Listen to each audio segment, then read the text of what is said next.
Turning your engine, then Z16XER.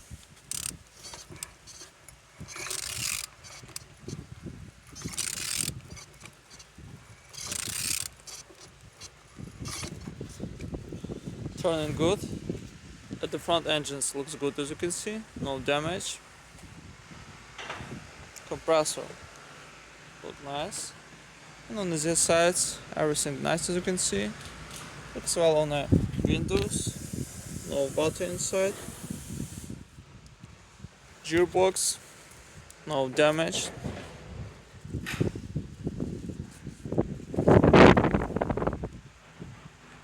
On the sides, everything nice, as you can see. Starter, naked conditions, altimeter, no broken.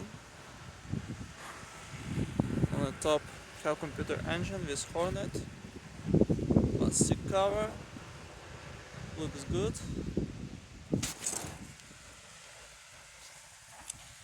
On the bottom, no cracks, no leaks.